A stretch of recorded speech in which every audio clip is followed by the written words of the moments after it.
Saviez-vous que le corps d'une personne âgée commence à montrer des signaux silencieux de départ jusqu'à 8 mois avant que la mort ne survienne réellement? Je suis le docteur Vasconcelos et après plus de 3 décennies à accompagner des patients en fin de vie, j'ai identifié 7 signes précis que l'organisme manifeste quand il commence à se préparer pour sa transition finale. Ces manifestations ne sont pas des coïncidences, mais des processus biologiques documentés que la science médicale peut expliquer avec précision. Ce qui me préoccupe le plus aujourd'hui, c'est que 94% des familles passent à côté de ces signaux cruciaux, perdant ainsi des opportunités précieuses d'accompagner leurs proches avec plus de conscience et d'amour. Aujourd'hui, je vais partager avec vous des connaissances qui peuvent transformer votre façon de comprendre et d'accompagner les derniers mois d'une personne âgée que vous aimez. Ces 7 signes suivent une progression naturelle que j'ai observée chez des milliers de patients, et les reconnaître peut vous donner le temps nécessaire pour prendre des décisions importantes, avoir des conversations significatives et offrir le meilleur soutien possible durant cette période délicate. Durant ma longue carrière en gériatrie, j'ai documenté que les familles qui comprennent ces processus naturels vivent le deuil de façon plus sereine et avec moins de culpabilité, sachant qu'elles ont pu accompagner leurs proches de la meilleure façon possible. Le processus de vieillissement et de mort fait partie du cycle naturel de la vie humaine, mais cela ne signifie pas que nous devons ignorer les messages que notre corps nous envoie. Chaque organisme possède une sagesse interne qui lui permet de se préparer graduellement à cette transition, et comprendre ce langage corporel peut faire toute la différence entre une fin accompagnée consciemment et une perte qui nous prend au dépourvu. Ce que je vais vous révéler aujourd'hui est le résultat de décennies d'observations cliniques, d'études scientifiques et d'accompagnement de familles dans ces moments si particuliers de l'existence humaine. Avant de commencer, je veux que vous compreniez que reconnaître ces signes n'est pas une condamnation, mais une opportunité. Une opportunité de vivre pleinement chaque moment restant, de résoudre des conflits non résolus, d'exprimer des sentiments profonds et de créer des souvenirs précieux qui accompagneront ceux qui restent pour le reste de leur vie. La médecine moderne nous enseigne que la mort n'est pas un événement soudain, mais un processus graduel durant lequel le corps nous communique ses besoins changeants et ses limites croissantes. Si vous avez une personne âgée dans votre famille ou si vous vous occupez de quelqu'un dans cette situation, je vous demande de liker cette vidéo et de la partager avec d'autres personnes qui pourraient bénéficier de cette information vitale. Maintenant, permettez-moi de vous révéler le premier signe, celui qui apparaît le plus tôt et qui est souvent confondu avec une simple variation d'humeur, mais qui représente en réalité le début d'un processus neurochimique profond que peu de familles savent identifier. Le premier signe que je veux que vous observiez avec une attention particulière est une transformation subtile mais significative dans les patterns de socialisation et d'interaction du senior. Ce n'est pas simplement devenir plus calme ou moins bavard, mais une modification fondamentale de la façon dont la personne âgée se rapporte au monde social qui l'entoure. Durant mes décennies d'observation clinique, j'ai noté que ce changement commence généralement de 6 à 8 mois avant le décès et suit un pattern très spécifique qui peut être identifié par des proches attentifs. Ce qui se passe biologiquement est fascinant et révélateur. Le cerveau vieillissant, quand il pressent que les systèmes corporels commencent à faiblir, initie un processus de conservation d'énergie mentale et émotionnelle. Les neurotransmetteurs responsables de la motivation sociale, principalement la sérotonine et la dopamine, commencent à être produits en quantité réduite. Cette diminution n'est pas aléatoire, mais représente une réallocation des ressources neurochimiques vers des fonctions plus basiques de survie. Le senior commence à montrer moins d'intérêt pour des activités sociales qu'il appréciait auparavant. Les réunions de famille qui l'enthousiasmaient deviennent fatigantes. Les conversations téléphoniques avec des amis se raccourcissent progressivement.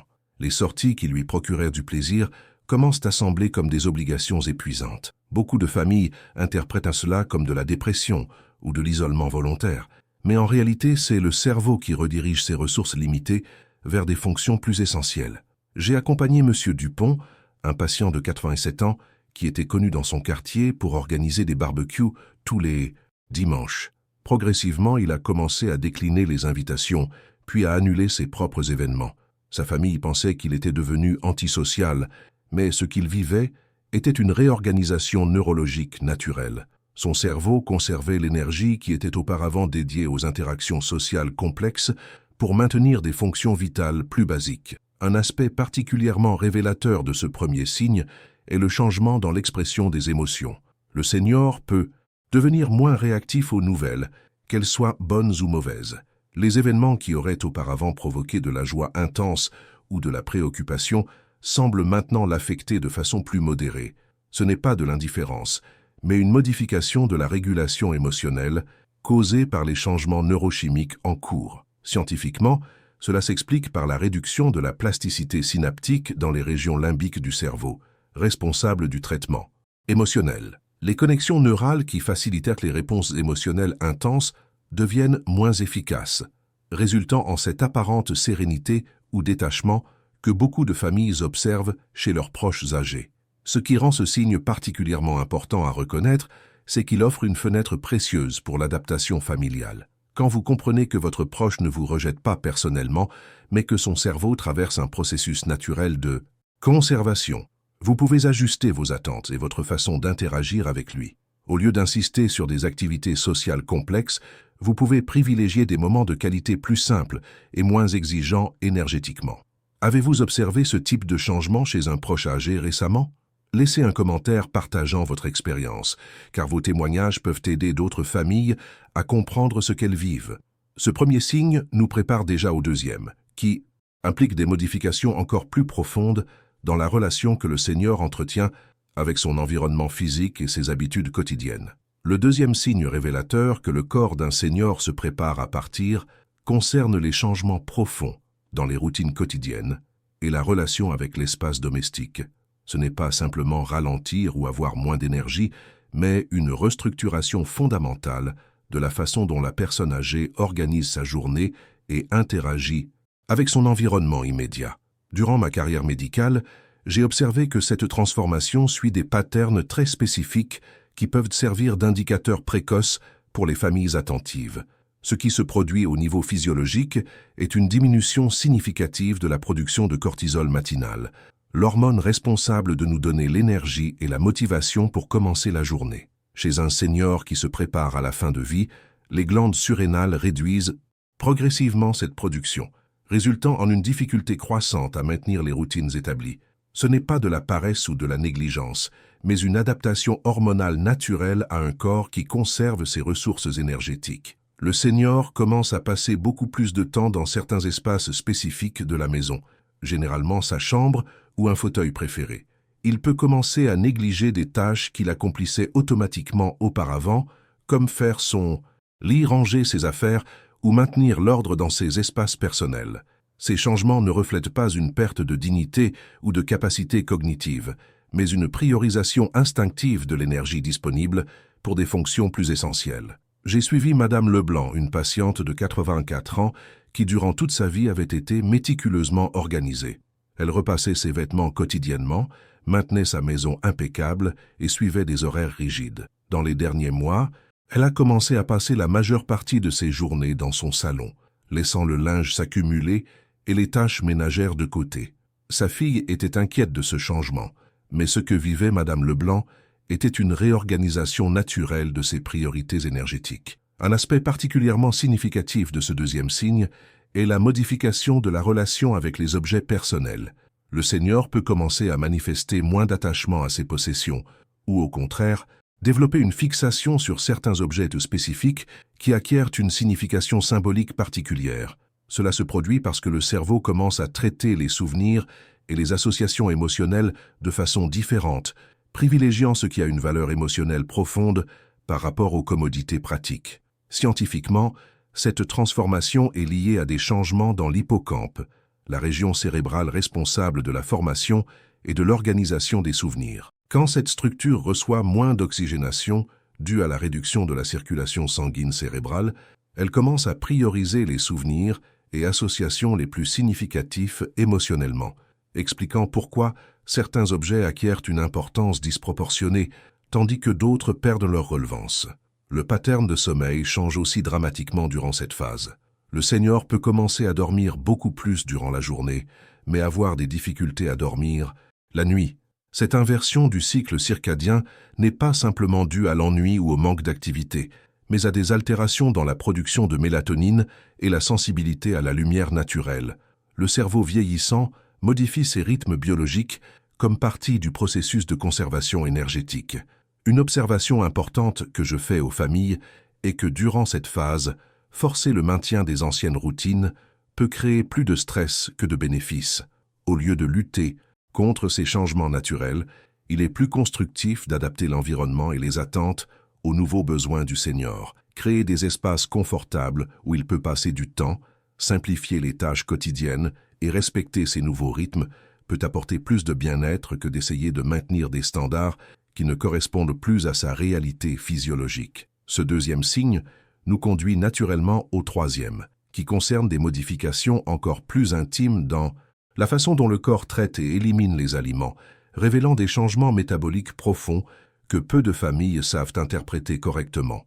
Le troisième signe crucial qui indique qu'un senior se prépare à partir implique des transformations subtiles mais significatives dans les habitudes alimentaires et la relation avec la nourriture. Ce n'est pas simplement manger moins ou perdre l'appétit occasionnellement, mais des changements métaboliques et sensoriels profonds qui affectent fondamentalement la façon dont l'organisme traite et désire les aliments. Durant mes décennies d'expérience clinique, j'ai documenté que ces modifications suivent un pattern prévisible qui peut servir d'indicateur précoce important pour les familles observatrices. Au niveau physiologique, ce qui se produit est une réduction significative de la production d'enzymes digestives et de sucs gastriques. Le pancréas, l'estomac et l'intestin grêle commencent à produire moins de substances nécessaires pour décomposer efficacement les aliments. Cette diminution n'est pas due à une maladie spécifique, mais à une réallocation des ressources corporelles vers des fonctions plus vitales.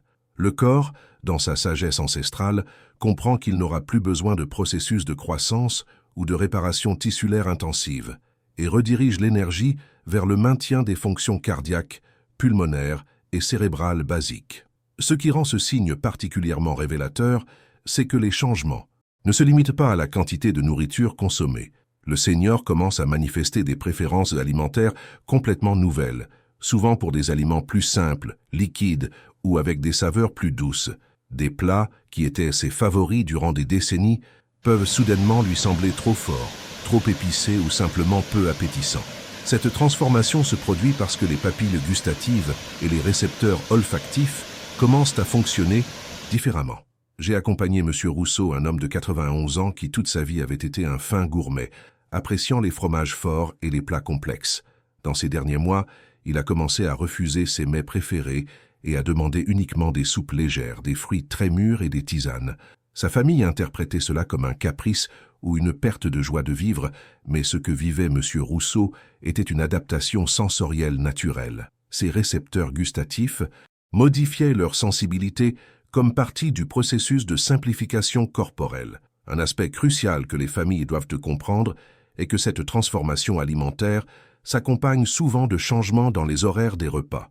Le senior peut perdre la notion des heures traditionnelles de repas et manifester de l'appétit à des moments inattendus, ou au contraire, passer de longues heures sans ressentir de faim. Cela se produit parce que les hormones qui régulent l'appétit, principalement la gréline et la leptine, commencent à être produites de façon irrégulière. Scientifiquement, cette irrégularité hormonale est liée à des changements dans l'hypothalamus, la région cérébrale qui contrôle l'appétit et les rythmes biologiques. Quand cette structure reçoit moins d'irrigation sanguine, ses fonctions de régulation deviennent moins précises, expliquant pourquoi le senior peut demander à manger à 3 heures du matin ou refuser de la nourriture pendant des heures d'affilée. Un autre aspect important de ce troisième signe est la modification de la relation avec l'hydratation. Le senior peut commencer à boire beaucoup moins d'eau, non par négligence, mais parce que les récepteurs cérébraux qui détectent la soif commencent à fonctionner différemment. Paradoxalement, il peut aussi développer des envies spécifiques pour certains liquides, comme des jus de fruits particuliers ou des tisanes spécifiques, reflétant des besoins nutritionnels subtils que son corps essaie de communiquer. Durant cette phase, il est crucial que les familles comprennent que forcer l'alimentation peut être plus nuisible que bénéfique. L'organisme du senior sait instinctivement de quoi il a besoin et en quelle quantité. Respecter ses nouveaux besoins alimentaires, offrir de petites portions de nourriture facilement digestibles et maintenir l'hydratation avec des liquides que le Seigneur accepte volontiers est plus constructif que d'insister sur des repas complets, traditionnels. 6. Vous avez observé ces changements alimentaires chez un proche âgé. Partagez votre expérience dans les commentaires. Vos témoignages peuvent aider d'autres familles à comprendre que ces modifications font partie d'un processus naturel et non d'un problème qu'il faut combattre. Ce troisième signe nous amène au quatrième, qui concerne des altérations encore plus profondes dans les patterns de communication et d'expression émotionnelle. Le quatrième signe révélateur qu'un senior se prépare à partir concerne des modifications profondes dans la communication et l'expression émotionnelle. Il ne s'agit pas simplement de parler moins ou de devenir plus silencieux, mais d'une transformation fondamentale dans la façon dont la personne âgée traite et partage les informations émotionnelles. Durant ma longue carrière médicale, j'ai observé que ces changements suivent des patterns neurologiques spécifiques qui peuvent servir d'indicateurs précieux pour les familles qui savent les interpréter correctement. Ce qui se produit au niveau neurologique est une réorganisation des priorités cérébrales. Les régions responsables du langage complexe et de l'expression émotionnelle sophistiquée commencent à recevoir moins d'énergie, tandis que le cerveau conserve ses ressources pour des fonctions plus basiques. Cette redistribution énergétique n'est pas pathologique, mais représente une adaptation naturelle à un organisme qui se prépare à ses phases finales. Les neurotransmetteurs qui facilitent la communication sociale complexe, notamment l'acétylcholine et certains types de dopamine, sont produits en quantité réduite. Le senior commence à manifester des changements subtils mais significatifs dans son langage. Il peut commencer à utiliser des phrases plus courtes, à éviter des conversations complexes ou à montrer une préférence pour des sujets plus simples et concrets. Ce n'est pas une perte de capacité intellectuelle, mais une conservation d'énergie cognitive. Le cerveau priorise les communications essentielles par rapport aux échanges sociaux élaborés qui demandent plus d'efforts mental.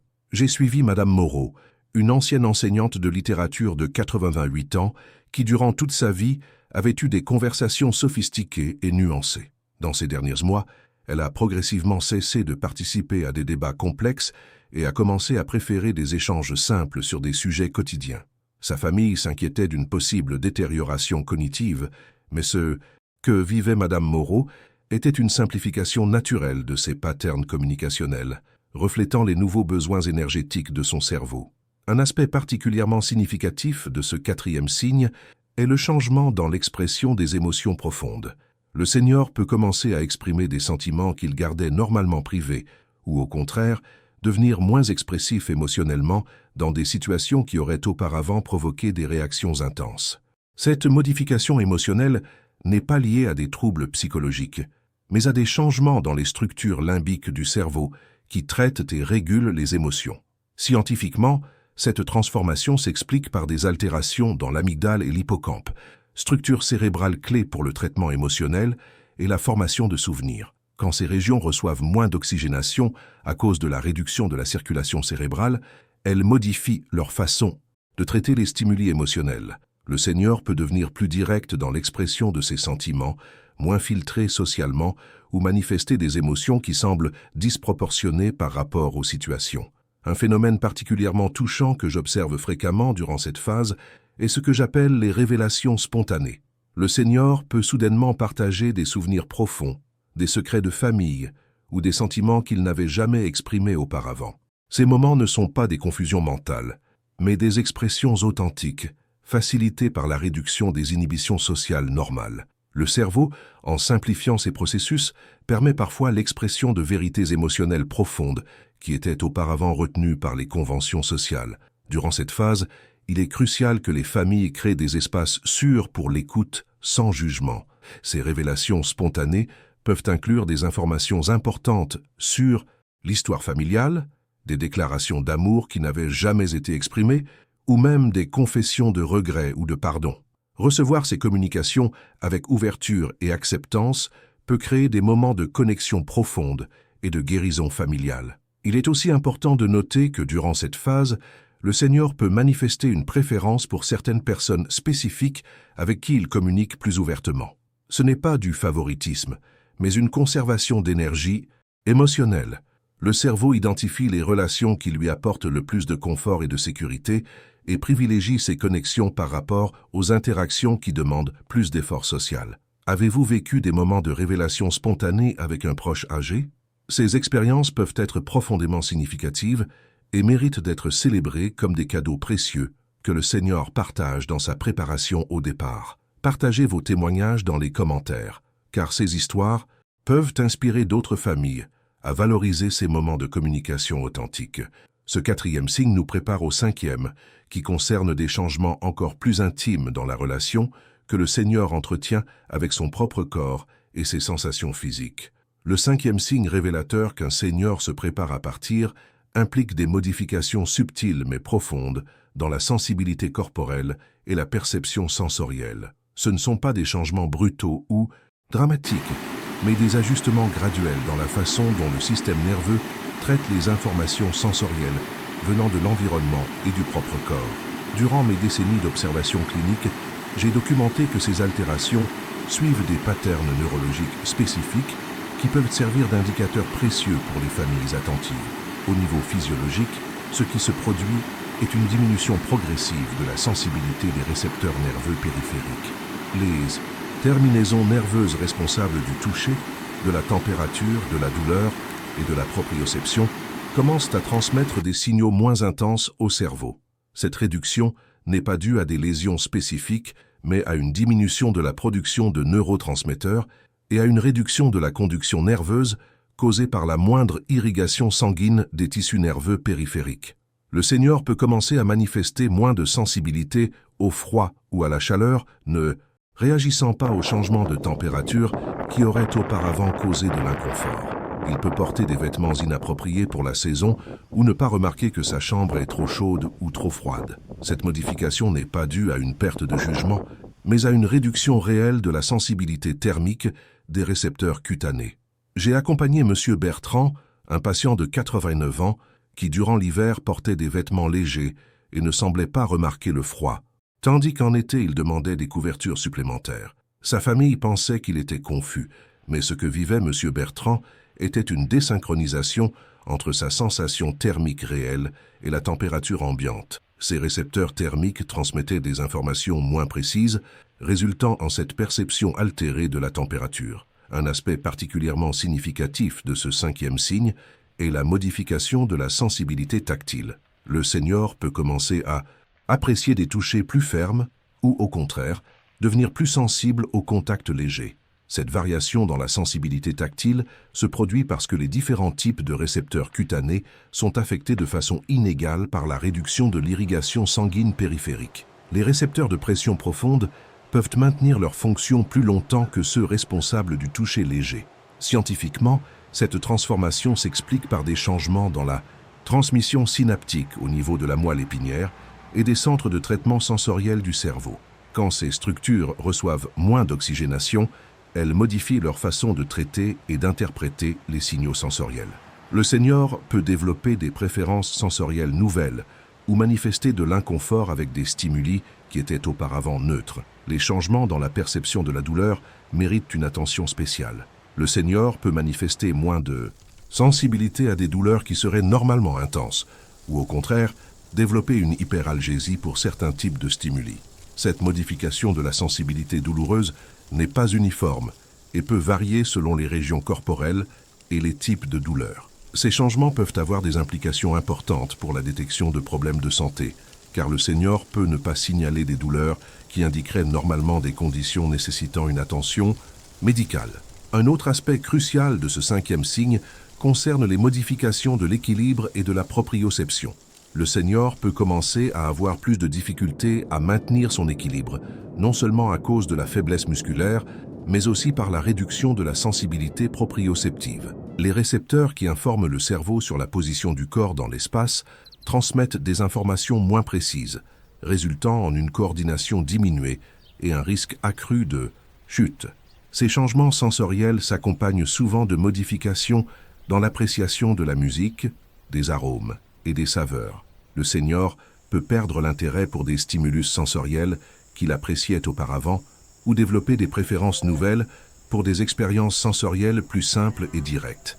Cette transformation reflète la simplification générale des processus neurologiques et la conservation d'énergie pour des fonctions plus essentielles. Durant cette phase, il est important que les familles adaptent l'environnement aux nouveaux besoins sensoriels du senior. Créer des espaces avec des températures stables, éviter les stimuli sensoriels trop intenses et offrir des expériences tactiles confortables peut améliorer significativement le bien-être.